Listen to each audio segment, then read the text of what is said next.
د آل عمران مبارکه سوره چې د قران عظیم شان درېمه سوره ده په مدینه منوره کې را نازله شوې ده 200 مبارک آیاتونه لري تلاوت او پښتو ترجمه له اتاویاوم آیت څخه اوري اعوذ بالله من الشیطان الرجیم پناه وړم الله تعالی شړل شوی شیطان څخه وَإِنَّ مِنْهُمْ لَفَرِيقًا يَلْوُونَ أَلْسِنَتَهُم بِالْكِتَابِ لِتَحْسَبُوهُ مِنَ الْكِتَابِ وَمَا هُوَ مِنَ الْكِتَابِ وَيَقُولُونَ هُوَ من عِندِ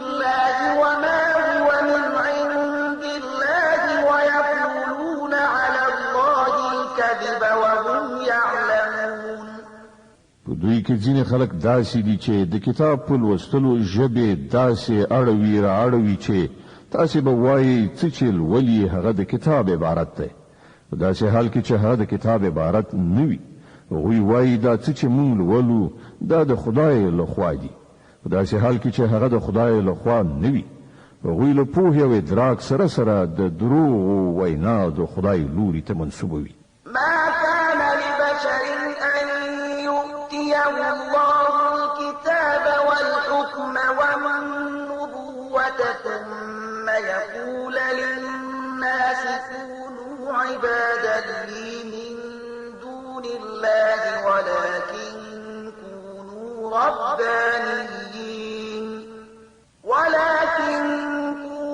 ربانيين بما كنتم تعلمون الكتاب وبما كنتم تدرسون ولا يأمركم أن تتخذوا الملائكة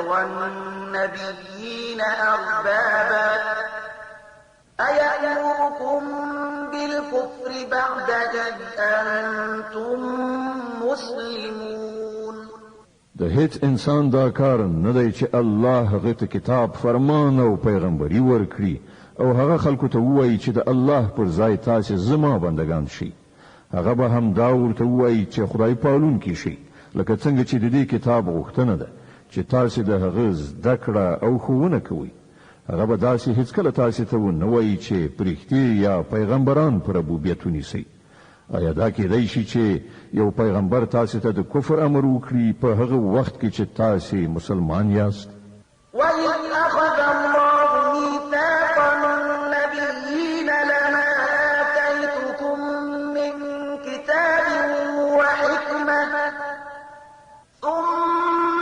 جَاءَكُمْ رَسُولٌ مُّصَدِّقٌ لِّمَا مَعَكُمْ لَتُؤْمِنُنَّ بِهِ ولتنصرنه قال أأقررتم وأخذتم على ذلكم إصري قالوا أقررنا قال فاشهدوا وأنا معكم من الشاهدين فمن تولى بعد ذلك فأولئك هم الفاسقون در یاد کړئ الله له پیغمبرانو نه وعده اخیستې وه چې نن مونږ په کتاب حکمت او پوهې سره سرلوړي کړي سبا که تاسو ته کوم بل پیغمبر د همغو هدایاتو رښتینی کوونکی درغی چې له مخکې نه تاسو سره شته نو تاسو به پر هغه ایمان راوړونکي او د هغه ملاتړ کوونکي اوسئ په دې وینا سره الله پوښتنه وکړه آیا تاسو دا اقرار کړئ او پر دې خبره مو زما له خوا د وعدې دروند مسؤلیت په غاړه اخیستی دی هغه وویل هو مونږ اقرار کړی دی الله فرمایل ښه نو شاهدان اوسئ او زه هم له تاسې سره شاهد یم له دې وروسته چې هر څوک له خپلې وعدې واوړي همغوی فاسقان دي أفغير دين الله يبغون وله أسلم من في السماوات والأرض طوعا وكرها وإليه يرجعون اوس آیا دا خلق د الله د اطاعت طریقه یعنی د الله دین پریږدي کومه بله طریقه لټوي په داسې حال کې چې د آسمانونو او ځمکې ټول شیان خوښ وي که ناخوښ یوازې د الله د فرمان تابع یعنی مسلمان دي او د همغه لوري ته د ټولو ورګرځېدل دي. قل آمنا بالله وما أنزل علينا وما أنزل على إبراهيم وإسماعيل وإسحاق ويعقوب والأسباط وما أوتي موسى وعيسى والنبيون من ربهم لا نفرق بين أحد منهم ونحن له مسلمون. ای پیغمبره وایه چې مونږ الله منو، هغه خوونه منو چې پر مونږ نازله شوې ده، هغه خوونه هم منو چې پر ابراهیم علیه السلام، اسماعیل علیه السلام، اسحاق علیه السلام، یعقوب علیه السلام او د یعقوب علیه السلام پر زوجات نازله شوې وي، او پر هغو هدایاتو هم ایمان لرو چې موسی علیه السلام، عیسی علیه السلام او نور پیغمبرانو ته د هغو د پروردګار لخوا ورکړی شوي. مونږ د هغو ترمنځ توپیر نه کوو او مونږ د الله د فرمان تابع یعنی مسلمانان یو. ومن يبتغ غير الإسلام دينا فلن يقبل منه وهو في الآخرة من الخاسرين. د دې فرمان منلو یعنی اسلام نه پرته چې هر څوک کومه بله لاره غوره کول وغواړي د هغه طریقه به هیڅکله قبوله نه کړای شي او په آخرت کې به هغه ناکام او زیانمن وي. كيف يهدي الله قوما كفروا بعد إيمانهم وشهدوا أن الرسول حق وجاءهم البينات والله لا يهدي القوم الظالمين. څنګه کېدای شي چې الله خلکو ته هدایت وکړي چې هغه د ایمان د نعمت له موندلو وروسته بیا کفر غوره کړ، په داسې حال کې چې هغه په خپله په دې خبره شاهدي ویله ده چې دا پیغمبر په حق دی او هغه ته روښانه نښې نښانې هم راغلي دي. الله خو ظالمانو ته د سمې لارې ښوونه نه کوي. أولئك جزاؤهم أن عليهم لعنة الله والملائكة والناس أجمعين خالدين فيها لا يخفف عنهم العذاب ولا هم ينظرون إلا الذين تابوا من بعد ذلك وأصلحوا فإن الله غفور رحيم. د هغو د ظلم وړ سزا دا ده چې پر هغو د الله پرښتو او ټول انسانانو لعنت دی. په همدې حالت کې به هغوی د تل لپاره اوسیږي، نه به د هغو په سزا کې څه اسانتیا راشي او نه به هغو ته مهلت ورکړی شي. البته هغه کسان به وژغورل شي چې له دې وروسته توبه وباسي او خپل عملي چلند سم کړي. الله بخونکی او رحم کوونکی دی. إن الذين كفروا بعد إيمانهم ثم ازدادوا كفرا لن تقبل توبتهم وأولئك هم الضالون. کوم خلکو چې له ایمان راوړلو وروسته کفر غوره کړی بیا په خپل کفر کې پرمختګ کړی دی د هغو به توبه هم نه قبلي. داسې کسان خو پاخه لار ورکي. إن الذين كفروا وماتوا وهم كفار فلن يقبل من أحدهم ملء الأرض ذهبا ولو افتدى به أولئك لهم عذاب أليم وما لهم من ناصرين. باور ولرئ چې کوم خلکو کفر غوره کړی دی او همدا د کفر په حال کې مړه شول، له هغو نه که څوک له سزا څخه د خپل ځان ژغورلو لپاره دا ټوله ځمکه له سرو زرو ډکه جریمه ورکړي نو هغه به قبوله نه کړی شي. د داسې خلکو لپاره دردناکه سزا تیاره ده او هغوی به د خپل ځان لپاره کوم رستندوی ونه مومي. لن تنالوا البر حتى تنفقوا مما تحبون وما تنفقوا من شيء فإن الله به عليم. تاسې نیکی ته نشئ رسېدلی تر څو خپل هغه شیان د خدای په لار کې ونه لګوئ چې تاسې ته ګران وي او څه چې تاسې ولګوئ الله به ورڅخه ناخبره نه وي. كل الطعام كان حلا لبني إسرائيل إلا ما حرم إسرائيل على نفسه من قبل أن تنزل التوراة قل فأتوا بالتوراة فاتلوها إن كنتم صادقين. دا ټول خوراکي شیان چې په محمدي شریعت کې حلال دي د بنی اسرائیل لپاره هم حلال. البته ځینې شیان داسې وو چې د تورات له نازلېدو مخکې اسرائیل په خپله پر ځان حرام کړي. دوی ته ووایه که تاسې په خپلو اعتراضونو کې رښتیني یاست نو تورات راوړئ او د هغه کوم عبارت را مخې ته کړئ. فمن افترى على الله الكذب من بعد ذلك فأولئك هم الظالمون. کوم خلک چې لدی وروسته هم د خپلو جوړو کړیو دروغو نسبت د الله لوري ته کوي هم هغوی په حقیقت کې ظالمان دي. قل صدق الله فاتبعوا ملة إبراهيم حنيفا وما كان من المشركين. ووایه الله چې څه ویلي دي رښتیا یې ویلي دي. تاسې باید یې ولوري ته مخه کړئ د ابراهیم علیه السلام د طریقې پیروي وکړئ او ابراهیم علیه السلام له مشرکانو څخه نه و. إن أول بيت وضع للناس للذي ببكة مباركا وهدى للعالمين.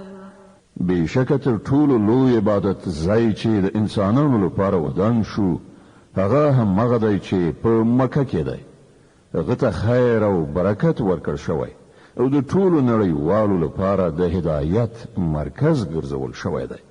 د آل عمران مبارکه سوره چې د قرآن عظیم شان دریمه سوره ده په مدینه منوره کې را نازله شوې ده. 200 مبارک آیاتونه لري. تلاوت او پښتو ترجمه یې له 19 آیت څخه اوري. فيه آيات بينات مقام إبراهيم ومن دخله كان آمنا ولله على الناس حج البيت من استطاع إليه سبيلا ومن كفر فإن الله غني عن العالمين. په هغه کې څرګندې نښانې دي د ابراهیم علیه السلام د عبادت ځای دی او هغه ته چې څوک ننوځي په امن شو. پر خلکو د الله دا حق دی چې که څوک هغه کور ته د رسېدو وس لري د هغه حج دی وکړي او که څوک د دې فرمان له عملي کولو نه انکار وکړي نو هغه دې په دې پوه وي چې الله له ټولو نړیوالو څخه بېنیازه دی. قل يا أهل الكتاب لم تكفرون بآيات الله والله شهيد على ما تعملون. ووایه ای اهل کتابو تاسې ولې د الله د حکمونو له منلو نه منکرېږئ؟ هر یو حرکت چې تاسې کوئ الله مو ویني. قل يا أهل الكتاب لم تصدون عن سبيل الله من آمن تبغونها عوجا وأنتم شهداء وما الله بغافل عما تعملون. ووایه ای اهل کتابو دا ستاسې څه چلند دی چې که څوک د الله حکم مني تاسې هغه هم د الله له لارې نه منع کوئ او غواړئ چې هغه دې په کږه لاره لاړ شي په داسې حال کې چې تاسې په خپله په دې شاهدان یئ چې دا لار سمه ده. ستاسې له کړو وړو څخه الله بې خبره نه دی. يا أيها الذين آمنوا إن تطيعوا فريقا من الذين أوتوا الكتاب يردوكم بعد إيمانكم كافرين. ای مؤمنانو که تاسو د دې اهل کتابو دی وی ډلې خبره ومنئ نو دوی به تاسو له ایمان نه بیرته د کفر لوري ته واړوي. وكيف تكفرون وأنتم تتلى عليكم آيات الله وفيكم رسوله ومن يعتصم بالله فقد هدي إلى صراط مستقيم. ستاسو لپاره د کفر لوري ته د ورتګ اوس څه ځای پاتې دی چې تاسو ته د الله آیاتونه ورول کیږي او ستاسو په منځ کې د هغه رسول موجود دی. څوک چې د الله لمن په کلکه ونیسي هغه به اروم مرو سم لاره ومومي. يا أيها الذين آمنوا اتقوا الله حق تقاته ولا تموتن إلا وأنتم مسلمون. اے مؤمنانو له الله نه داسې وویریږئ لکه څنګه چې له هغه نه د ویریدو حق دی. تاسو ته د مرګ را نشي مګر په داسې حال کې چې مسلمانان اوسئ. واعتصموا بحبل الله جميعا ولا تفرقوا واذكروا نعمة الله عليكم إذ كنتم أعداء فألف بين قلوبكم فأصبحتم بنعمته إخوانا وكنتم على شفا حفرة من النار فأنقذكم منها كذلك يبين الله لكم آياته لعلكم تهتدون. ټول یو ځای شي د الله رسول کلکه ونیسي او تیت پر کېږي من د الله هغه پیژنه در یاد کړئ چې پر تاسو کړی ده. تاسو یو د بل دښمنان وي. هغه تاسو په زړونو کې مینه واچول او د هغه په مهرباني او لورینه تاسو سره ورونه شوي. تاسو دې ویلو اور ډکه کندې پر غاړه ولاړوي. الله تاسو ورڅخه وژغورلې. په دغه شان الله خپل نښانې تاسو ته څرګندوي. په کار ده چې په دغه نښانو سره تاسو ته د خپل ژغورېدنې سم لاره په نظر درشي. ولتكن منكم أمة يدعون إلى الخير ويأمرون بالمعروف وينهون عن المنكر وأولئك هم المفلحون. په تاسو کې باید څه خلک ارومرو داسې وي چې د نیکی لوري ته بلنه وکړي، په خو امر وکړي او له بدو منع وکړي. کوم خلک چې دا کار وکړي هغوی به بریالي شي. ولا تكونوا كالذين تفرقوا واختلفوا من بعد ما جاءهم البينات وأولئك لهم عذاب عظيم. يوم تبيض وجوه وتسود وجوه فأما الذين اسودت وجوههم أكفرتم بعد إيمانكم فذوقوا العذاب بما كنتم تكفرون. پام کوي تاسو هغو خلکو غوندې نشئ چې په ډلو ویشل شول او له روښانه څرګندو لارښودنو میندلو نه وروسته بیرته په شخړو کې اخته شول. چا چې دا چلند غوره کړی دی هغوی به په هغه ورځ سخته سزا ومومي چې هلته به څه خلک سرخوري وي او څه تور مخي. د چا چې مخونه تور وي هغو ته به وویل شي چې د ایمان د نعمت له میندلو وروسته هم تاسې د کفر چلند غوره کړ. خدن اوس د نعمت د ناشکرۍ په بدله کې د عذاب خوند وڅکئ. وأما الذين ابيضت وجوههم ففي رحمة الله هم فيها خالدون. پاتې شول د ځلانده څېرو خاوندان هغوی به د الله د رحمت په غېږ کې ځای ومومي او د تل لپاره به هغوی په همدې حالت کې اوسیږي. تلك آيات الله نتلوها عليك بالحق وما الله يريد ظلما للعالمين. دا د الله لارښودنې دي چې مونږ تا ته سمې صحیح اورو ځکه چې الله پر نړیوالو د تیری کولو څه اراده نه لري. ولله ما في السماوات وما في الأرض وإلى الله ترجع الأمور. د ځمکې او اسمانونو د ټولو شیانو څښتن الله دی او ټول چارې د همدې الله حضور ته وړاندې کیږي. كنتم خير أمة أخرجت للناس تأمرون بالمعروف وتنهون عن المنكر وتؤمنون بالله ولو آمن أهل الكتاب لكان خيرا لهم منهم المؤمنون وأكثرهم الفاسقون. اوس په نړۍ کې هغه غوره ډله تاسې یاست چې د انسانانو د لارښودنې او اصلاح لپاره منځته راوړل شوې ده. تاسې د نیکۍ امر کوئ او پر الله ایمان لرئ. که دغو کتابیانو ایمان راوړی وای نو د همدوی لپاره ښه وه، که څه هم په هغو کې ځینې د ایمان خاوندان شته، خو د دوی زیاتره کسان له فرمان څخه سرغړونکي دي.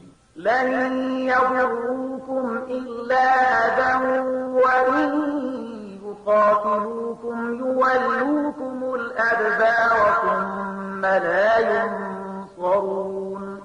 دوی تاسو ته هیڅ ورانه نشي دراړولای، اله بلا دومره کولای شي چې تنګ مو کړي.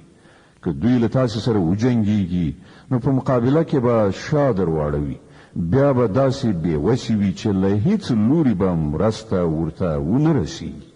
ضربت عليهم الذلة أينما تكفوا إلا بحبل من الله وحبل من الناس وباءوا بغضب من الله وضربت عليهم المسكنة ذلك بأنهم كانوا يكفرون بآيات الله ويقتلون الأنبياء بغير حق ذلك بما عصوا وكانوا يعتدون.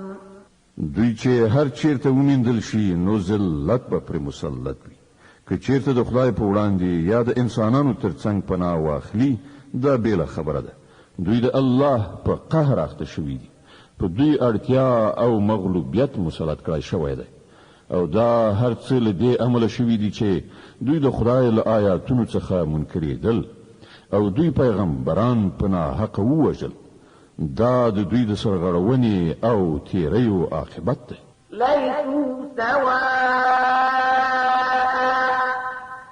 من أهل الكتاب أمة قائمة يتلون آيات الله آناء الليل وهم يسجدون يؤمنون بالله واليوم الآخر ويأمرون بالمعروف وينهون عن المنكر ويسارعون في الخيرات وأولئك من الصالحين. ټول اهل کتاب یو شان نه دي، په هغو کې ځینې داسې هم دي چې پر سمه لاره روان دي. د شپې له مخې د الله آیاتونه لولي او د هغه په وړاندې په سجده پریوځي. پر الله او د آخرت په ورځ ایمان لري، له بدیو نه منع کوي او د ښېګڼې په چارو کې بوختېږي. دوی صالحان دي. وما يفعلوا من خير فلن يكفروه والله عليم بالمتقين. او دوی چې هر څه نیکی وکړي د هغې بې قدري به ونشي. الله پرهیزګاران ډېر ښه پیژني. إن الذين كفروا لن تغني عنهم أموالهم ولا أولادهم من الله شيئا وأولئك أصحاب النار هم فيها خالدون. پاتې شول هغه خلک چې هغو د کفر چلند غوره کړی دی، نو د الله په مقابله کې به نه د هغو شتمني څه په درد خوري نه اولاد. هغوی دوزخ ته ورتلونکي دي او په همغه اور کې به د تل لپاره استوګنه لري. مثل ما ينفقون في هذه الحياة الدنيا كمثل ريح فيها صر أصابت حرث قوم ظلموا أنفسهم فأهلكته وما ظلمهم الله ولكن أنفسهم يظلمون. څه شي چې هغوی په خپل دغه دنیوي ژوندانه کې مصرفوي د هغه لګښت مثال د هغه باد په څیر دی چې په هغه کې بړبړ کوي وي او هغه د هغو خلکو په فصلونو والوزي چې هغه خپل پر خپل ځان ظلم کړی دی او هغه تباه او برباد کړي. الله پر هغو ظلم نه دی کړی، په حقیقت کې هغوی خپل پر خپل ځان ظلم کوي. يا أيها الذين آمنوا لا تتخذوا بطانة من دونكم لا يألونكم خبالا ودوا ما عنتم قد بدت البغضاء من أفواههم وما تخفي صدورهم أكبر قد بينا لكم الآيات إن كنتم تعقلون. اے مؤمنانو، د خپل ټولنې له وګړو نه پرته نور سره خپل رازونه مو وایي. هغوی ستاسو د ورکاوي له هیڅ یو فرصت څخه ګټه اخیستل له لاسه نه ورکوي. تاسو ته چې په هر څه زیان اوړي د هغو خوښي، د هغو د زړه دښمني د هغو له خولې نه راوځي او څه چې هغوی په خپلو سینو کې پټ ساتلي دي هغه له دې نه زیات دي. مونږ تاسو ته په ډاګه څرګنده لارښودنې کړې دي که تاسو پوهه لرئ نو له هغو سره به په ارتباط ساتنه کې له پاملرنې څخه کار واخلئ. ها أنتم أولئك تحبونهم ولا يحبونكم وتؤمنون بالكتاب كله وإذا لقوكم قالوا آمنا وإذا خلوا عضوا عليكم الأنامل من الغيظ قل موتوا بغيظكم إن الله عليم بذات الصدور. تاسو له هغو سره مینه کوئ، هغوی له تاسو سره مینه نه لري، سره له دې چې تاسو ټول آسماني کتابونه منئ.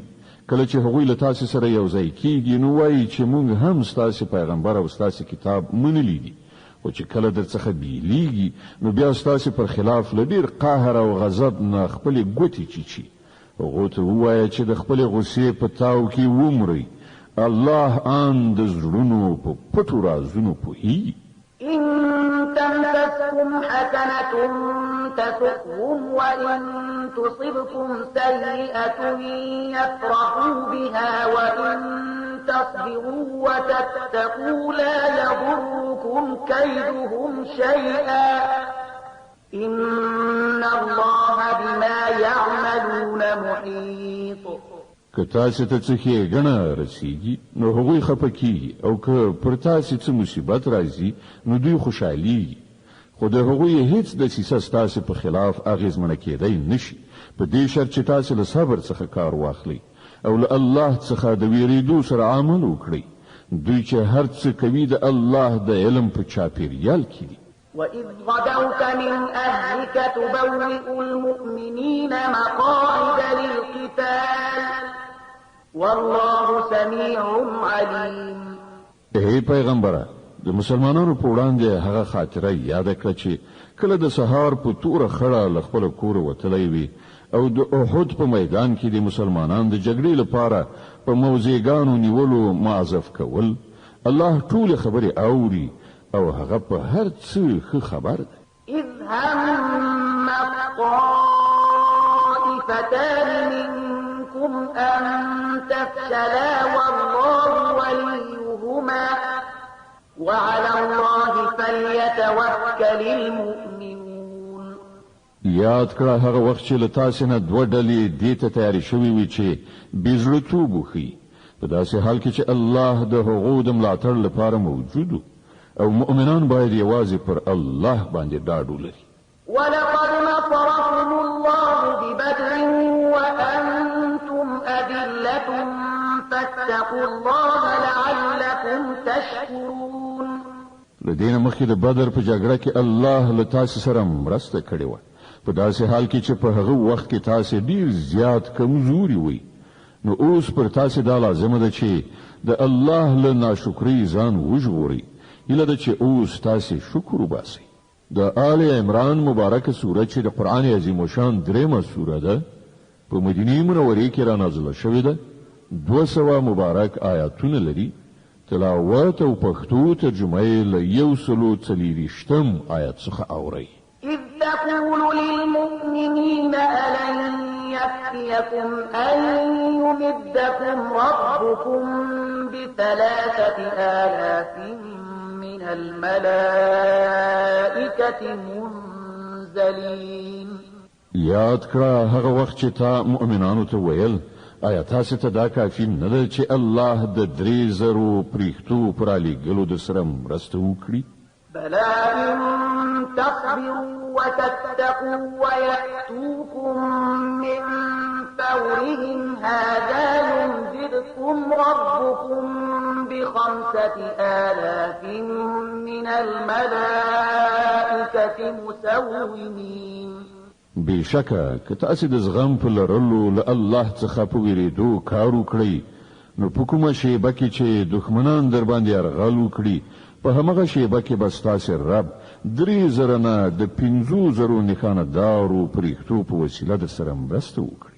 وما جعله الله إلا بشرى لكم ولتطمئن قلوبكم به وما النصر إلا من عند الله العزيز الحكيم ليقطع طرفا من الذين كفروا أو يكبتهم فينقلبوا خائبين. دا خبره الله د دې لپاره درته کړې ده چې تاسو خوشاله شئ او تاسو زړونه ډاډه شي. برلاسي او مرسته هر څه چې دی د هغه الله لخوا دی چې ډیر زورور او پوه لیدونکی دی او دا مرسته به هغه د دې لپاره د سره وکړي ترڅو چې د کفر په لار د تلونکو یو مټ غوڅ کړي یا هغه ته داسې رسوا کوونکې ماتې ورکړي چې هغوی ناکام خړسترګي بیرته ستانه شي. ليس لك من الأمر شيء أو يتوب عليهم أو يعذبهم فإنهم ظالمون. ای پیغمبره د فیصلې په واکمنۍ کې ستاسو برخه نشته. د الله واک دی که خوښ شي وبې بخي که وغواړي په سزا به ورسوي ځکه چې هغوی تیری کوونکي دي. ولله ما في السماوات وما في الأرض يغفر لمن يشاء ويعذب من يشاء والله غفور رحيم. په اسمانونو او ځمکه کې چې هر څه دی د هغو څښتن الله دی. چاته چې خوښ شي بخنه کوي او چاته چې خوښ شي عذاب ورکوي. هغه بخونکی او مهربان دی.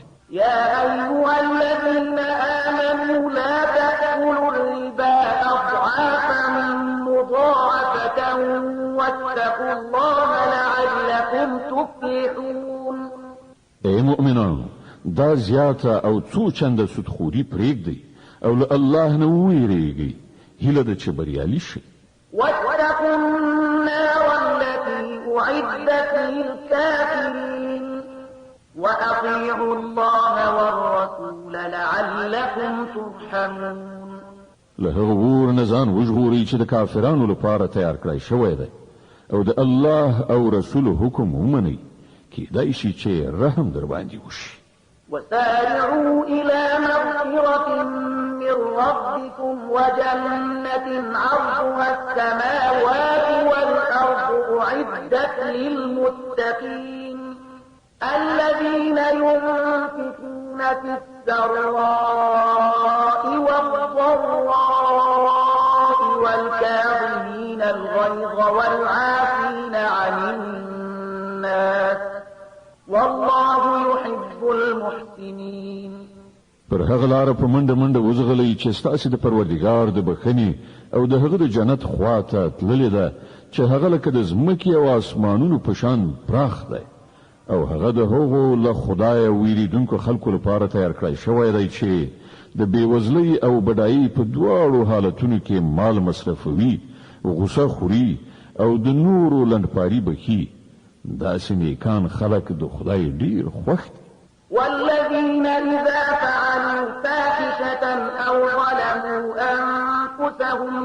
ذكروا الله فاستغفروا لذنوبهم ومن يغفر الذنوب إلا الله ولم يصروا على ما فعلوا وهم يعلمون. او کوم کسان چې داسې دي چې کله کومه د شرم ناروا چاره ورڅخه صادریږي یا کله د کومې ګناه په کولو هغوی پر خپل ځان ظلم کوي نو ورسره جوخت الله وریادیږي او له هغه څخه هغوی د خپلو ګناهونو بخښنه غواړي ځکه چې له الله نه پرته بل څوک دی چې ګناهونه وبخلی شي او هغوی د پوهې او ادراک سره په خپلو کړو وړو ټینګار نه کوي. أولئك جزاؤهم مغفرة من ربهم وجنات تجري من تحتها الأنهار خالدين فيها ونعم أجر العاملين. د داسې خلکو جزا د دوی د رب په نزد دا ده چې هغه به دوی ته بخښنه وکړي او په داسې باغونو کې به یې ننباسي چې تر لاندې به یې ویالې بهیږي او هلته به هغوی د تل لپاره اوسیږي. د نیکعمله خلکو لپاره څومره ښه بدله ده. قد خلت من قبلكم سنن فسيروا في الأرض فانظروا كيف كان عاقبة المكذبين. هذا بيان للناس وهدى وموعظة للمتقين. لتاسې نه مخکې ډېرې دورې تېرې شوي دي. په ځمکه کې وګرځئ را وګرځئ وګورئ چې هغه خلک له څه عاقبت سره مخامخ شول چې هغوی د الله حکمونو او لارښودنو ته د دروغو نسبتونه وکړل. دا د خلکو لپاره ډنګ پیلې تنبیه ده او له الله نه ویریدونکو ته هدایت او نصیحت ده. ولا تهنوا ولا تحزنوا وأنتم الأعلون إن كنتم مؤمنين. بیزړه کېږه مه اندېښمن کېږه مه همدا تاسې برلاسی یاست که تاسې مؤمنان اوسئ. إن يمسسكم قرح فقد مس القوم قرح مثله وتلك الأيام نداولها بين الناس وليعلم الله الذين آمنوا ويتخذ منكم شهداء والله لا يحب الظالمين وليمحص الله الذين آمنوا ويمحق الكافرين. اوس که تاسې ټپي شوي نو له دې نه مخکې ستاسې دښمنه ډله همداسې ټپیان شوي دي. دا د زمانې خوږې ترخې دي چې مونږ یې د خلکو ترمنځ اړوو رااړو. پر تاسې دا مرحله ځکه راوستل شوه چې الله دا کتنه غوښتله چې په تاسې کې رښتیني مؤمنان څوک دي او د هغو خلکو چاڼول یعنی بیلول غوښتل چې په واقعي توګه د رښتینولۍ شاهدان وي ځکه چې ظالمان د الله نه خوښیږي او هغه د دې ازموینې په وسیله د مؤمنانو په ځانګړې توګه بیلول او د کافرانو ځپل غوښتل. أم حسبتم أن تدخلوا الجنة ولما يعلم الله الذين جاهدوا منكم ويعلم الصابرين ولقد كنتم تمنون الموت من قبل أن تلقوه فقد رأيتموه وأنتم تنظرون. آیا تاسې دا ګڼلې ده چې همداسې به جنت ته لاړ شئ په داسې حال کې چې لا تر اوسه پورې الله دا نه دي لیدلي یعنی دا ازمایښت نه دی کړی چې په تاسې کې څوک هغه خلک دي چې د هغه په لار کې جهاد کوونکي او صبر کوونکي دي. تاسې خو د مرګ هیلې کولې خو دا د هغه وخت خبره ده چې مرګ سره مخامخ شوي نه وئ. دا د اوس سره مخامخ شوئ او تاسې هغه په سترګو ولید. وما محمد إلا رسول قد خلت من قبله الرسل أفإن مات أو قتل انقلبتم على أعقابكم ومن ينقلب على عقبيه فلن يضر الله شيئا وسيجزي الله الشاكرين. محمد صلی الله علیه وسلم نور څه نه دی مګر صرف یو پیغمبر دی. له هغه نه مخکې نور پیغمبران هم تیر شوي دي. نو که هغه ومري یا ووژل شي نو تاسې به په خپلو پوندو په شا ګرځئ. په یاد لرئ څوک چې په شا واوړي هغه به الله ته هیڅ زیان ونه رسوي البته څوک چې د الله شکر ایستونکي بندگان شي هغوی ته به الله د دې بدله ورکړي وما كان لنفس أن تموت إلا بإذن الله كتابا مؤجلا ومن يرد ثواب الدنيا نؤته منها ومن يرد ثواب الآخرة نؤته منها وسنجزي الشاكرين هیڅ ساکښ د الله له حکم نه پرته نشي مړ کېدی د مرګ نیټه لیکل شوې ده څوک چې د دنیا د ثواب په اراده کار وکړي هغه ته به موږ له همدې دنیا نه ورکړو او څوک چې د آخرت په اراده کار وکړي هغه به د آخرت ثواب ومومي او شکر ایستونکو ته به موږ ارومرو د هغو جزا ورکړو وكأين من نبي قاتل معه ربيون كثير فما وهنوا لما أصابهم في سبيل الله وما ضعفوا وما استكانوا والله يحب الصابرين لدينا مخکې ډیر پیغمبران داسې تیر شوي دي چې د هغو په ملګرتیا کې ډیر خدای پالونکي وجنګېدل د خدای په لار کې چې کوم غمونه پر هغو راغلل هغوی پرې زړه ماتي نشول هغوی کمزوري ښکاره نه کړه هغوی د باطل په وړاندې سرکوزي نشول الله هم داسې صبر کوونکي خوښوي وما كان قولهم إلا أن قالوا ربنا اغفر لنا ذنوبنا وإسرافنا في أمرنا وثبت أقدامنا وانصرنا على القوم الكافرين د هغو دعا صرف دا و چې ای زمون پروردګار زمون خطاوي او ګناوي راوبخه زمون په کار کې که ستاله حدودونه څه تیرای شوی وي هغه معاف کړه زمون قدمونه محکم کړه او پر کافرانو زمون د برلاسي لپاره را سره مرسته وکړه فآتاهم الله ثواب الدنيا وحسن ثواب الآخرة والله يحب المحسنين په پای کې الله هغو ته د دنیا ثواب هم ورکړ او له هغه نه غوره ثواب په آخرت کې هم ور په برخه کړ د الله همدا راز نیک عمله کسان خوښیږي يا أيها الذين آمنوا إن تطيعوا الذين كفروا يردوكم على أعقابكم فتنقلبوا خاسرين بل الله مولاكم وهو خير الناصرين ای مؤمنان که تاسو د هغو خلکو په خوښه لاړ شئ چې هغو کفر غوره کړی دی نو هغوی به تاسو بیرته په شا واړوي او تاسو به ناکام شئ د هغو خبرې غلطي دي حقیقت دا دی چې الله ستاسو ملاتړ او مرستندوی دی او هغه ډیر ښه مددگار دی سنلقي في قلوب الذين كفروا الرعب بما أشركوا بالله ما لم ينزل به سلطانا ومأواهم النار وبئس مثوى الظالمين هغه وخت ډیر ژر راتلونکی دی چې موږ د حق نه منونکو په زړونو کې ویره وغورځو ځکه چې هغو الله سره په خدایي کې هغه څه شریک انګیرلي دي چې د هغو په برخوالۍ الله کوم سند نه دی نازل کړی د هغو وروستی استوګنځی دوزخ دی او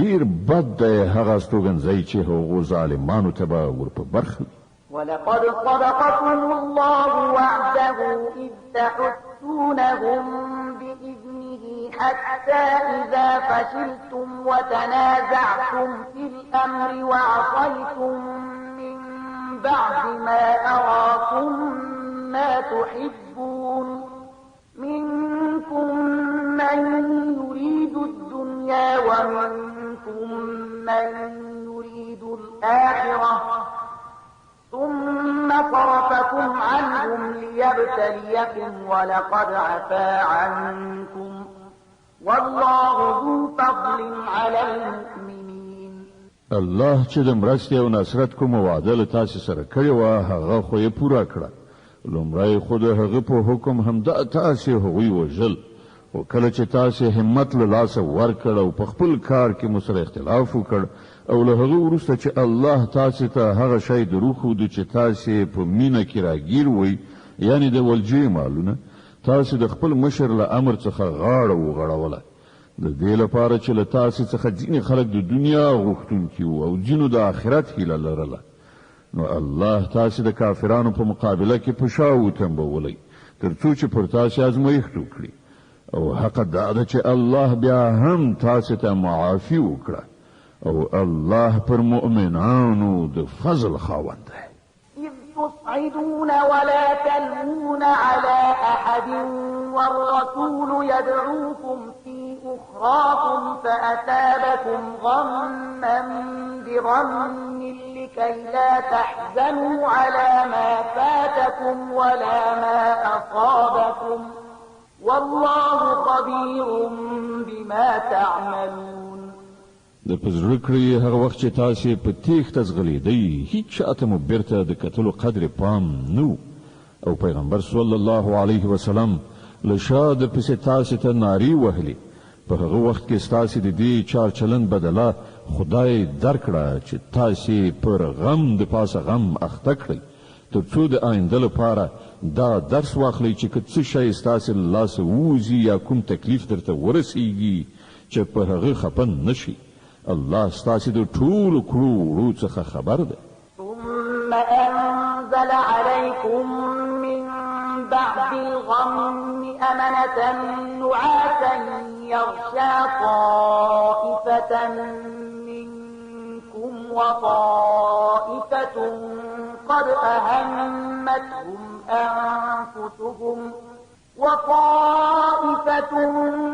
أهمتهم أنفسهم يظنون بالله غير الحق ظن الجاهلية يقولون هل لنا من الأمر من شيء قل إن الأمر كله لله يخفون في أنفسهم ما لا يبدون لك يقولون لو كان لنا من الأمر شيء ما قتلنا هاهنا قل لو كنتم في بيوتكم لبرز الذين كتب عليهم القتل إلى مضاجعهم وليبتلي الله ما في صدوركم وليمحص ما في قلوبكم والله عليم بذات الصدور لدې کړهونه وروسته بیا هم الله له تاسو څخه پر ځینو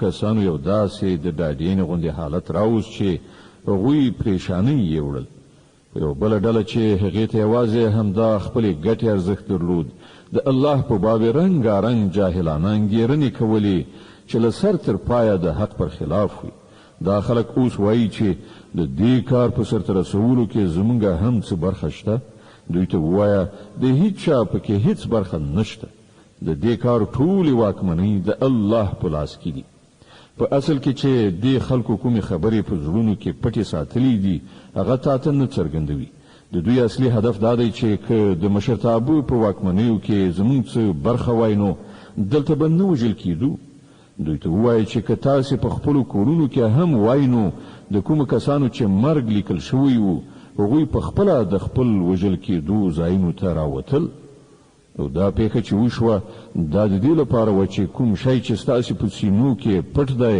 الله هغه وازموي او ستاسې په زړونو کې چې کوم خیره دی هغه را برسیره کړي الله د زړونو په حال ډېر ښه پوهیږي إن الذين تولوا منكم يوم التقى الجمعان إنما استزلهم الشيطان ببعض ما كسبوا ولقد عفى الله عنهم إن الله غفور حليم لتاسې نه کوم خلکو چې د مقابلې په ورځ شا اړولې وه د هغو د دې تېروتلو سبب دا و چې د هغو د ځینو کمزوریو له امله شیطان د هغو پښې ښویولې وي الله هغو ته بښنه وکړه الله ډېر تېرېدونکی او د زغم څښتن دی يا أيها الذين آمنوا لا تكونوا كالذين كفروا وقالوا لإخوانهم إخوانهم إذا ضربوا في الأرض أو كانوا غزا لو كانوا عندنا ما ماتوا وما قتلوا ليجعل الله ذلك حسرة في قلوبهم والله يحيي ويميت والله بما تعملون بصير. ای مؤمنانو، کافرانو غوندې خبرې مکوئ چې که د هغو دوستان او خپلوان کله کوم سفر ته ځي یا په جګړه کې برخه اخلي او هلته له کومې پیښې سره لاس او ګریوان کیږي، نو هغوی وایي چې که هغوی له موږ سره وایي نو نه به مړه شوي او نه به وژل شوي وو. الله دا ډول خبرې د هغو په زړونو کې د غم او افسوس وسیله ګرځوي. که دا نه وي نو په اصل کې د مرګ او ژوند واکواله همدا الله دی او هغه ستاسې د ټولو حرکتونو څارونکی دی. ولئن قتلتم في سبيل الله أو متم لمغفرة من الله ورحمة خير مما يجمعون. که تاسې د الله په لار کې ووژل شئ یا ومرئ، نو ستاسې په باب د الله راتلونکی رحمت او بخښنه د هغو ټولو شیانو څخه ډېره غوره ده چې دا خلک یې راغونډوي. ولئن متم أو قتلتم لإلى الله تحشرون. او که تاسې ومرئ یا ووژل شئ، په هر حال ستاسې د ټولو ورتګ د همدې الله لوري ته دی. فبما رحمة من الله لنت لهم ولو كنت فظا غليظ القلب لانفضوا من حولك فاعف عنهم واستغفر لهم وشاورهم في الأمر فإذا عزمت فتوكل على الله إن الله يحب المتوكلين. ای پیغمبره، دا د الله لوی رحمت دی چې ته د دې خلکو لپاره ډېر نرم خویه جوړ شوی. که داسې نه وای او ته توند خویه او سخت زړه وای، نو دا ټول به ستا له شاوخوا نه خواره شوي وو. د دوی خطاوې وبخښه، د دوی لپاره بخښنه وغواړه او هغوی سره هم په خپلو کارونو کې مشوره کوه. بیا چې ستا اراده پر کومه رایه ټینګه شي، نو پر الله توکل وکړه. د الله هغه خلق خوښیږي چې د همغه په ډاډې نه کار کوي. إن ينصركم الله فلا غالب لكم وإن يخذلكم فمن ذا الذي ينصركم من بعده وعلى الله فليتوكل المؤمنون. که الله مو مرستندوی وي، نو هیڅ قوت در باندې برلاس کېدی نشي. او که هغه تاسې پرېږدي، نو بیا له هغه وروسته څوک دی چې ستاسې مرسته وکړی شي؟ نو څوک چې رښتیني مؤمنان دي، هغوی دې یوازې پر الله توکل وکړي. وما كان لنبي أن يغل ومن يغل يأت بما غل يوم القيامة ثم توفى كل نفس ما كسبت وهم لا يظلمون. دا د هیڅ یو پیغمبر کار نشي کېدای چې هغه خیانت وکړي، او هر څوک چې خیانت وکړي هغه به خپل ټول خیانت سره د قیامت په ورځ حاضر شي.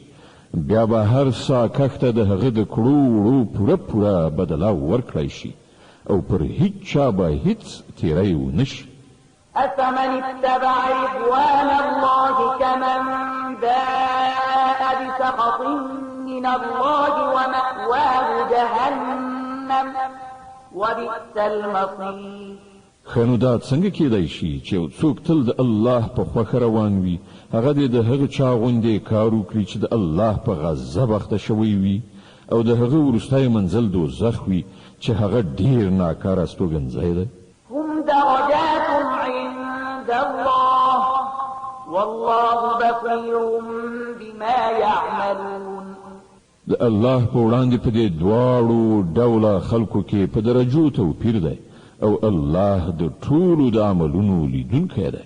لقد من الله على المؤمنين إذ بعث فيهم رسولا من أنفسهم يتلو عليهم آياته ويزكيهم ويعلمهم الكتاب والحكمة وإن كانوا من قبل لفي ضلال مبين.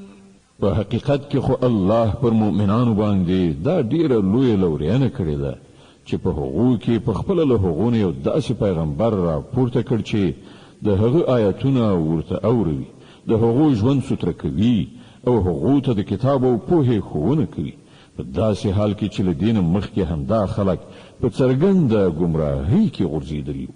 أولما أصابتهم مصيبة قد أصبتم مثليها قلتم أنى هذا قل هو من عند أنفسكم إن الله على كل شيء قدير. او دا تاسو څه کوئ چې کله په کوم کړه وخت شي نو په دې خبرو خلو پرانیزي چې دا مصیبت له کوم لوري راغی؟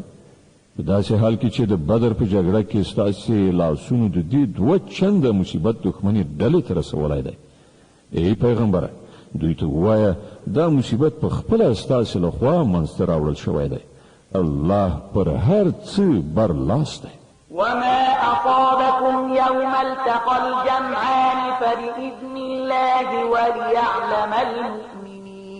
وليعلم الذين نافقوا وقيل لهم تعالوا قاتلوا في سبيل الله أو ادفعوا قالوا لو نعلم قتالا لاتبعناكم هم للكفر يومئذ أقرب منهم للإيمان يقولون بأفواههم ما ليس في قلوبهم والله أعلم بما يكتمون. کوم تاوان چې د جګړې په ورځ تاسو ته ورسید هغه د الله په حکم او د دې لپاره و چې الله وګوري په تاسو کې مؤمنان څوک دي او منافقان څوک دي. هغه منافقان چې کله هغه ته ویل شول راشي د الله په لار کې وجنګيږي یا لږ تر لږه له خپل ښار نه قدر دفاع وکړي نو ویل که مونږ په هدايه چې نن به جګړه کیږي نو مونږ به ارومرو درسره تللي وای. کله چې هغه دا خبره کوله په هغه وخت کې هغه له ایمان نه کفر ته نږدې وو. هغه په خپل خلو هغه څه وایي چې د هغه په زړونو کې نه وي او هغه څه چې هغه په زړونو کې پټوي الله پرې ښه پوهیږي. الذين قالوا لإخوانهم وقعدوا لو أطاعونا ما قتلوا قل فادرءوا عن أنفسكم الموت إن كنتم صادقين. دا همغه خلک دي چې په خپل خو کېناستل او د هغو ورونه خلک چې وجنګېدل او وژل شول د هغو په باب ویل چې که هغو زمون خبره منلې وای نه به وژل شوي. دوی ته وایي چې که تاسې په خپله دغه خبره کې ریښتیني یاست نو چې کله مو خپل مرګ راشي هغه وځنډوئ. ولا تحسبن الذين قتلوا في سبيل الله أمواتا بل أحياء عند ربهم يرزقون فرحين بما آتاهم الله من فضله ويستبشرون بالذين لم يلحقوا بهم من خلفهم ألا خوف عليهم ولا هم يحزنون. کوم کسان چې د الله په لار کې وجل شوي دي هغوی مړه مګنئ. هغوی خو په حقیقت کې ژوندي دي د خپل رب په وړاندې روزي مومي. ته چې الله د خپل لورینې له مخې هغو ته ورکړي دي پر هغه خوښ او سوکاله دي او ډاډه دي چې کوم مؤمنان چې له هغو وروسته په نړۍ کې پاتې دي او لا تر اوسه پورې هلته نه دي رسېدلي د هغو لپاره هم څه ویره او کړاو نشته. يستبشرون بنعمة من الله وفضل وأن الله لا يضيع أجر المؤمنين. هغوی د الله په لورینه او د هغه په مهربانۍ خوشاله او سوکاله دي او هغو ته څرګنده شوې ده چې الله د مؤمنانو اجر نه ضایع کوي. الذين استجابوا لله والرسول من بعد ما أصابهم القرح للذين أحسنوا منهم واتقوا أجر عظيم.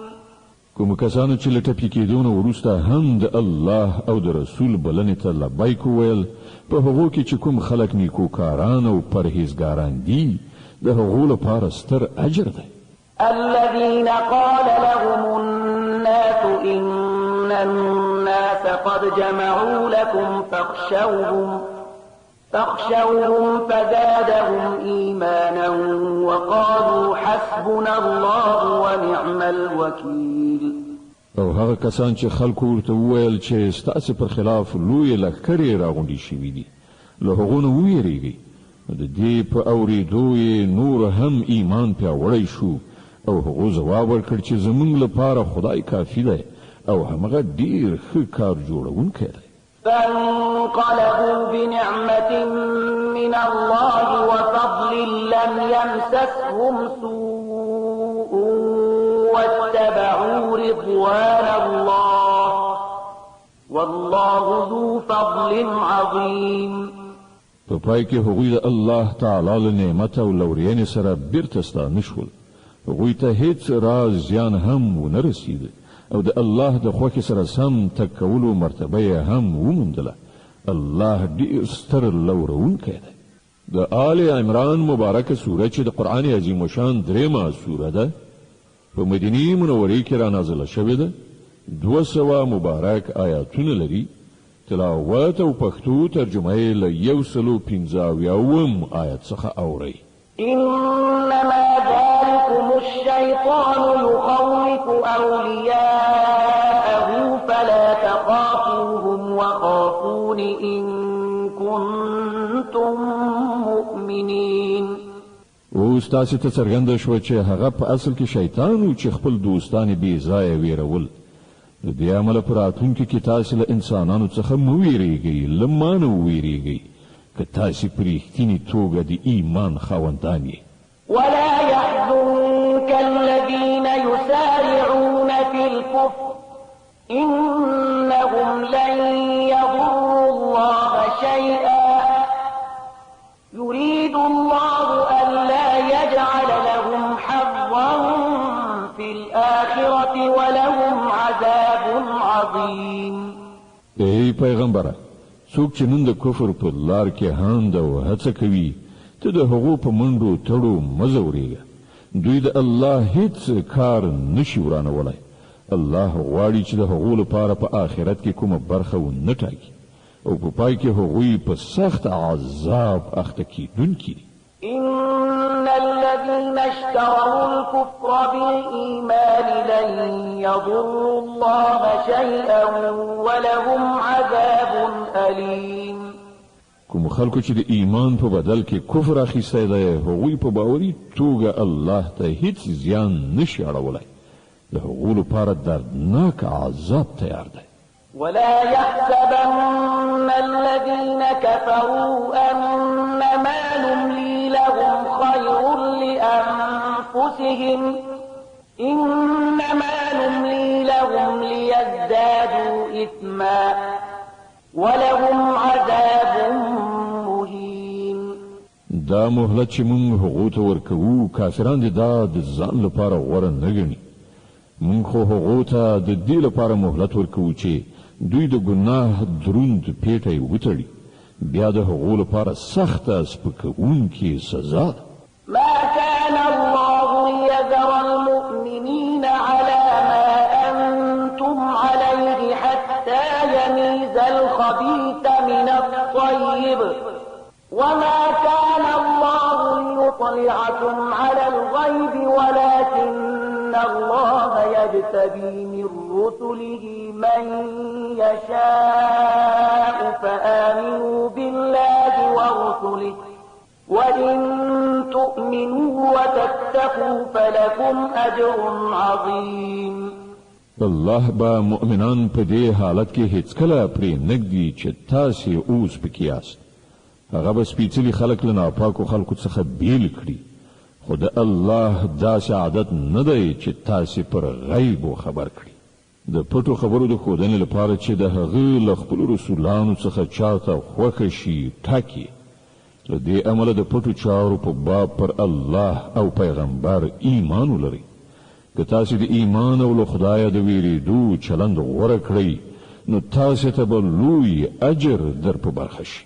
ولا يحسبن الذين يبخلون بما آتاهم الله من فضله هو خيرا لهم بل هو شر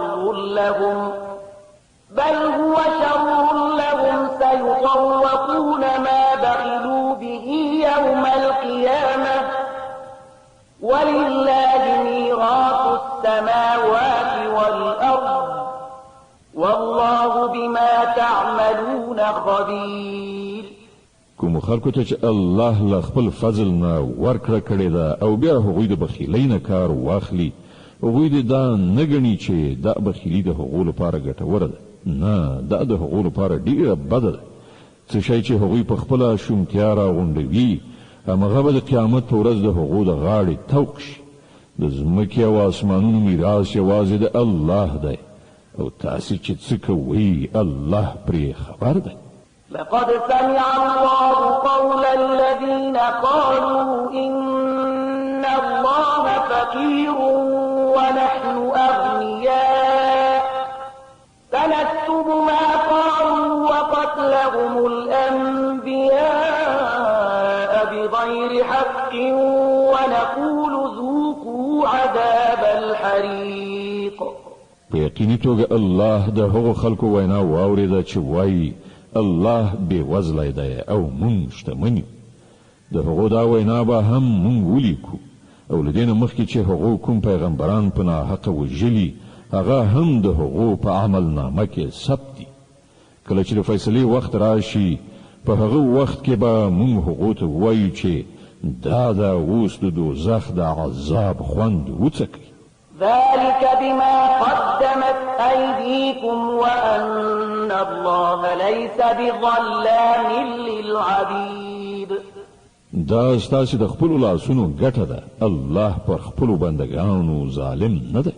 الذين قالوا إن الله عهد إلينا ألا نؤمن لرسول حتى يأتينا بقربان تأكله النار قل قد جاءكم رسل من قبلي بالبينات وبالذي قلتم فلم قتلتموهم إن كنتم صادقين.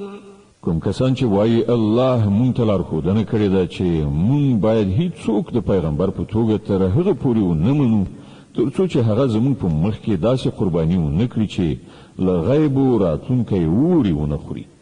هغو ته ووایه تاسې ته له ما څخه مخکې ډېر پیغمبران راغلي دي چې ډېرې زیاتې څرګندې ښکاره نښانې یې راوړې وې او هغه نښانه یې هم راوړې وه چې تاسې یادونه کوئ. نو که د ایمان راوړلو لپاره تاسې د دې شرط په وړاندې کولو کې رښتیني یاست نو تاسې هغه پیغمبران ولې وژل؟ فإن كذبوك فقد كذب رسل من قبلك جاءوا بالبينات والزبر والكتاب المنير. اوس ای محمد صلی الله علیه وسلم که دا خلق تا دروغجن ګڼي نو له تا نه مخکې یو شمېر هغه پیغمبران دروغجن ګڼل شوي دي چې ښکاره څرګندې نښانې صحیفې او روښانوونکي کتابونه یې راوړي. كل نفس ذائقة الموت وإنما توفون أجوركم يوم القيامة فمن زحزح عن النار وأدخل الجنة فقد فاز وما الحياة الدنيا إلا متاع الغرور.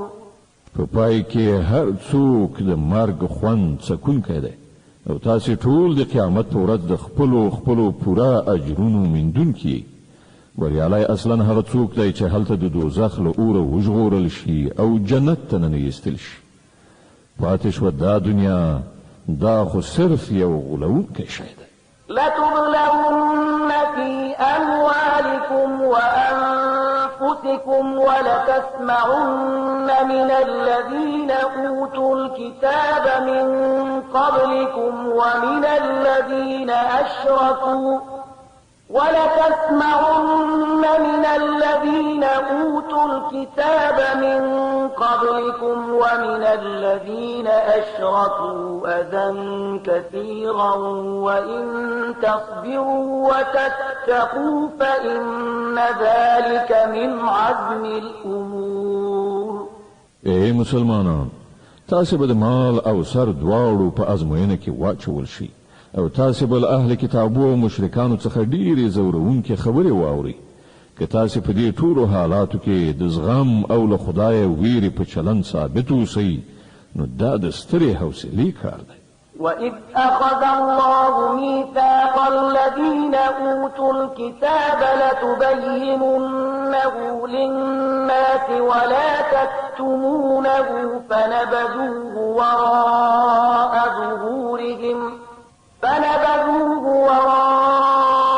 ظُهُورِهِمْ وَاشْتَرَوْا بِهِ ثَمَنًا قَلِيلًا فَبِئْسَ مَا يَشْتَرُونَ. دغو اهل کتابو ته هغه کلکه وعده هم ور کړه چې الله ورڅخه اخیستې وه چې تاسو به د کتاب لارښودنې په خلکو کې خوروئ او هغه به پټوئ نه، خو هغو کتاب شاته وغورځاوه او هغه یې په لږ بیه وپلور. څومره ناکاره راکړه ورکړه ده چې دوی یې کوي. لا تحسبن الذين يفرحون بما أتوا ويحبون أن يحمدوا بما لم يفعلوا فلا تحسبنهم بمفازة من العذاب ولهم عذاب أليم.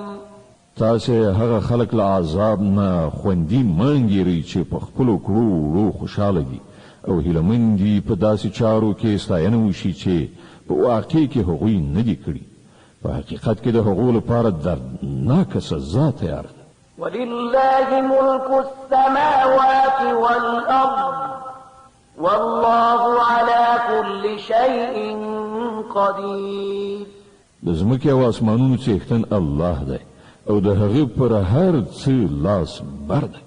د آل عمران مبارکه سوره چې د قرآن عظیم شان درېمه سوره ده په مدینې منورې کې را نازله شوې ده. 200 مبارک آیاتونه لري. تلاوت او پښتو ترجمه یې له 190 آیت څخه اورئ. إن في خلق السماوات والأرض واختلاف الليل والنهار لآيات لأولي الألباب الذين يذكرون الله قياما وقعودا وعلى جنوبهم ويتفكرون في خلق السماوات والأرض ربنا ما خلقت هذا باطلا سبحانك فقنا عذاب النار. د ځمکې او اسمانونو په پیدایښت او د شپې او ورځې په تګ راتګ کې د هغو پوهانو لپاره ډېرې نښانې دي چې په ولاړې ناستې او ملاستې هر حالت کې خدای یادوي او د اسمانونو او ځمکې په ساختمان کې غور او فکر کوي. هغوی په غیر ارادي توګه غږ کوي چې زمونږ ربه دا ټول شیان تا عبث او بې مقصده نه دي هست کړي، ته له دې نه پاکې چې عبث کار وکړي. نو ای ربه مونږ د دوزخ له عذابه وژغوره. ربنا إنك من تدخل النار فقد أخزيته وما للظالمين من أنصار. تا چې څوک په دوزخ کې واچو هغه دې په حقیقت کې په ستره خوارۍ او رسوایي کې وغورځاو او بیا د دغه راز ظالمانو هیڅ مرستندوی نه وي. ربنا إننا سمعنا مناديا ينادي للإيمان أن آمنوا بربكم فآمنا ربنا فاغفر لنا ذنوبنا وكفر عنا سيئاتنا وتوفنا مع الأبرار. لویه څښتنه مونږ دې ونارې وهونکي اواز واورېد چې د ایمان لوري ته بلنه ورکوله او ویل چې خپل رب ومنئ. مونږ د هغه بلنه ومنله. نو ای زمونږ بادار کومه ګناه چې له موږ څخه صادره شوې ده له هغې نه راتېر شه، کومې بدۍ چې په موږ کې دي هغه ایسته کړه، او په خاتمه کې راته د غوره خلکو ملګرتیا را په برخه کړه. ربنا وآتنا ما وعدتنا على رسلك ولا تخزنا يوم القيامة إنك لا تخلف الميعاد. خدایا کومې وعدې چې تا د خپل رسولانو په وسیله کړې دي هغه له موږ سره ترسره کړه، او د قیامت په ورځ موږ له رسوایي سره مخامخ کوه. په دې کې شک نشته چې ته له خپلو وعدو نه مخالفت کوونکی نه یې. فاستجاب لهم ربهم أني لا أضيع عمل عامل منكم من ذكر أو أنثى بعضكم من بعض فالذين هاجروا وأخرجوا من ديارهم وأوذوا في سبيلي وقاتلوا وقتلوا لأكفرن عنهم سيئاتهم ولأدخلنهم جنات تجري من تحتها الأنهار ثوابا من عند الله والله عنده حسن الثواب. د هغو رب په جواب کې فرمایي زه له تاسو نه د هیڅ یو د عمل ضایع کوونکی نه یم، که نارینه وي که ښځه، تاسو ټول ځینې د ځینو هم جنس یاست. له دې امله کوم خلکو چې زما په خاطر خپل وطن پرېښود او زما په لار کې له خپلو کورونو څخه ویستل شول، د هغو ټولې ګناوې به زه ورته وبخم، او هغوی به داسې باغونو ته ننباسم چې تر هغو لاندې به ویالې بهیږي. دا د الله په وړاندې د هغو مکافات دی، او ډیر غوره مکافات له امدې الله سره دي. لا يغرنك تقلب الذين كفروا في البلاد متاع قليل ثم مأواهم جهنم وبئس المهاد. اے پیغمبر صلی الله علیه وسلم، د نړۍ په هیوادونو کې د خدای د نافرمانو بندگانو ګرځېدل دي تا ونه غولوي. دا صرف د څو ورځني ژوند لږ غوندې خوند دی، بیا به دوی ټول دوزخ ته لاړ شي چې ډیر بد استوګنځی دی. لكن الذين اتقوا ربهم لهم جنات تجري من تحتها الأنهار خالدين فيها نزلا من عند الله وما عند الله خير للأبرار. د دې پر خلاف کوم خلک چې له خپل خدای نه په ویریدو ژوند تیروي، د هغو لپاره داسې باغونه دي چې تر هغو لاندې ویالې بهي، په هغو باغونو کې به دوی د تل لپاره اوسي. دا د هغو لپاره د الله له لوري د میلمستیا وسایل دي، او چې له خدای سره دي د غوره بندگانو لپاره همغه ډیر غوره دي. وإن من أهل الكتاب لمن يؤمن بالله وما أنزل إليكم وما أنزل إليهم خاشعين لله لا يشترون بآيات الله ثمنا قليلا أولئك لهم أجرهم عند ربهم إن الله سريع الحساب. په اهل کتابو کې هم څه کسان داسې شته چې الله مني، پر هغه کتاب ایمان راوړي چې تاسو ته لیږل شوی دی، او پر هغه کتاب هم ایمان لري چې له دې نه مخکې په خپله هغو ته لیږل شوی و. د الله په وړاندې سرونه ښکته دي، او د الله آیتونه په لږ غوندې بیه نه پلوري. د هغو مکافات د هغو له پروردګار سره دي، او د الله حساب اخیستنه ځنډیږي نه. يا أيها الذين آمنوا اصبروا وصابروا ورابطوا واتقوا الله لعلكم تفلحون. اے مؤمنان، لزغم نه کار واخلئ، د باطل پرستانو په مقابله کې میړانه وښیي، د حق د خدمت لپاره ملا ټینګه وتړئ او له الله نه ویریدونکي اوسئ. هیله ده چې بری ومومئ. د النساء مبارکه سوره چې په مدینه منوره کې را نازله شوې ده 106 مبارکې آیې لري. تاسې تلاوت او پښتو ترجمه له لومړي آیت څخه اورئ. بسم الله الرحمن الرحیم. د الله په نوم چې ډېر زیات مهربان پورا رحم لرونکی دی. يا أيها الناس اتقوا ربكم الذي خلقكم من نفس واحدة وخلق منها زوجها وبث منهما رجالا كثيرا ونساء واتقوا الله الذي تساءلون به والأرحام إن الله كان عليكم رقيبا. اے خلکو لخپل هغه رب نه ویریږي چې هغه تاسو له یو تن څخه پیدا کړی او له هغه تن څخه د هغه جوړه منځ راوړه او له دې دواړو نه په نړۍ کې ډیر نارینه او ښځې خواره کړل. له هغه خدای نه ویریږي چې د هغه په وسیله تاسو یو له بل نه خپل حقوق غواړئ او د خپلوي او پیوندونو له غوڅولو نه ډډه وکړئ. باور ولرئ چې الله پر تاسو څارونکی دی. وآتوا اليتامى أموالهم ولا تتبدلوا الخبيث بالطيب ولا تأكلوا أموالهم إلى أموالكم إنه كان حوبا كبيرا. د یتیمانو مالونو هغو ته بیرته وسپارئ. ښه مال په بد مال مه بدلوئ او د هغو مالونه له خپلو مالونو سره په ګډولو مه خورئ. دا ډیره لویه ګناه ده.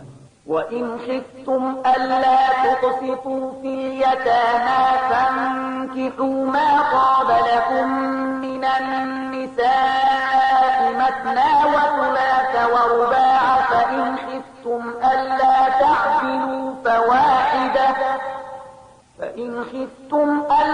تعدلوا فواحدة أو ما ملكت أيمانكم ذلك أدنى ألا تعولوا. که تاسو ویریږئ چې له یتیمانو سره به عدالت نشئ کړای نو کومې ښځې چې ستاسې خوښیږي له هغو څخه له 2 3 یا 4 سره نکاح وکړئ. خو کله تاسو سره دا اندېښنه وي چې له هغو سره به عدالت نشئ کړای نو یوه ښځه وکړئ یا له هغو وینځو نه ازدواجي کار واخلئ چې تاسې ته په لاس درغلي دي. په دې توګه له بې عدالتۍ نه په ښه شان ژغورل کېدی شئ. وآتوا النساء صدقاتهن نحلة فإن طبن لكم عن شيء منه نفسا فكلوه هنيئا مريئا. او د ښځو مهر په ښه زړه یعنې فرض ګڼنه ورکړئ. البته که هغوی په خپله خوښه تاسو ته بخشش کړي نو تاسو هغه په خوند سره خوړلی شئ. ولا تؤتوا السفهاء أموالكم التي جعل الله لكم قياما وارزقوهم فيها واكسوهم وقولوا لهم قولا معروفا. او ناپوهانو ته د هغوی مالونه مه ورکوئ کوم چې ستاسو په ولایت کې دي او الله هغه ستاسو د ژوند د سمبالښت وسیله ګرځولې او له دغو مالونو څخه هغو ته خوراک او پوښاک ورکړئ او د دوی د مال په حساب او ساتلو سره دوی ته سمه لارښوونه وکړئ. وابتلوا اليتامى حتى إذا بلغوا النكاح فإن آنستم منهم رشدا فادفعوا إليهم أموالهم ولا تأكلوها إسرافا وبدارا أن يكبروا. ومن كان غنيا فليستعفف ومن كان فقيرا فليأكل بالمعروف. فإذا دفعتم إليهم أموالهم فأشهدوا عليهم وكفى بالله حسيبا او یتیمان تر ازموینې لاندې ونیسئ تر دې پورې چې هغوی د نکاح کولو وړ سن ته ورسیږي. بیا که تاسې په هغو کې اهلیت ولید نو د هغو شتمني هغو ته وسپارئ. داسې هیڅکله مه کوئ چې د انصاف له حد نه تېری وکړئ او له دې ویرې نه د هغو شتمني په بیړه بیړه وخورئ چې که هغوی لوی شي خپل حقوق به درڅخه وغواړي. د یتیم کوم سرپرست چې بډای وي هغه د له پرهیزګارۍ نه کار واخلي او کوم چې بېوزلی وي هغه د په معروفه توګه وخوري. بیا چې کله د هغو شتمني هغو ته سپارئ نو خلک پرې شاهدان ونیسئ او د حساب اخیستلو لپاره الله کافي دی. للرجال نصيب مما ترك الوالدان والأقربون وللنساء نصيب مما ترك الوالدان والأقربون مما قل منه أو كثر نصيبا مفروضا. د نارینه‌و لپاره په هغه متروکه کې برخه ده چې مور پلار او خپلوانو پریښي وي او د ښځو لپاره هم په هغه متروکه کې برخه ده چې مور پلار او خپلوانو پریښي وي که لږ وي او که ډیره او دا برخه د الله له لوري ټاکل شوې ده.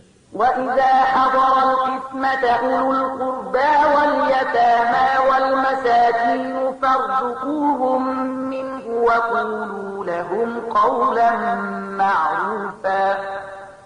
او کله چې د ویش په وخت کې د کورنۍ خلک او یتیمان او بېوزلي راشي نو په دې مال کې هغو ته هم څه ورکړئ او له هغو سره په خوږه ژبه خبرې وکړئ. وليخشى الذين لو تركوا من خلفهم ذرية ضعافا خافوا عليهم فليتقوا الله وليقولوا قولا سديدا.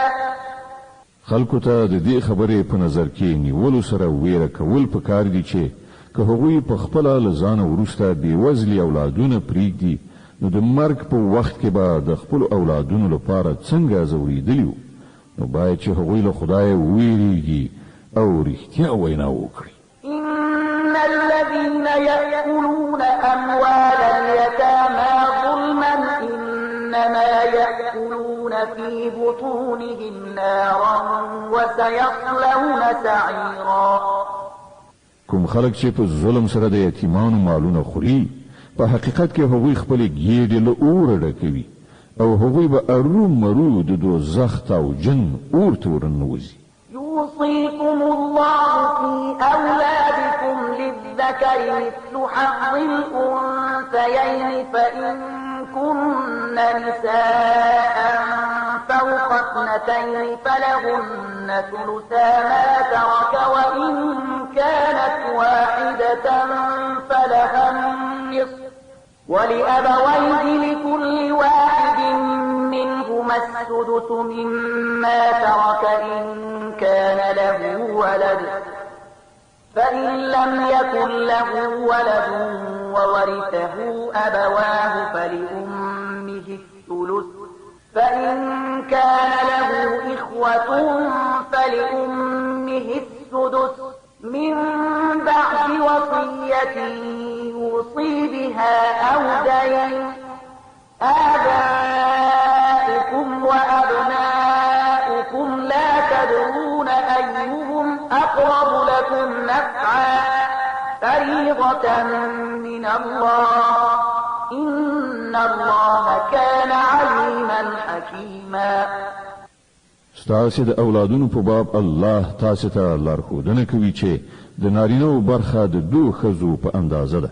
که د مړي وارثان له دونه زیاتې لوڼې وي نو هغو ته د ترکې له دریو نه دوه برخې ورکړی شي او که صرف یوه لور وارثه وي نو نیمایي ترکه د هغې ده.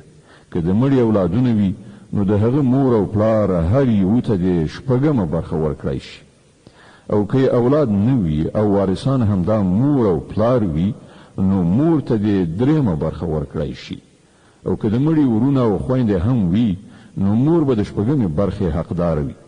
دا ټولې برخې به هغه وخت بیلیږي چې که مړي وصیت کړی وي هغه پوره کړی شي او که پور ورباندې وي چې هغه ادا کړی شي.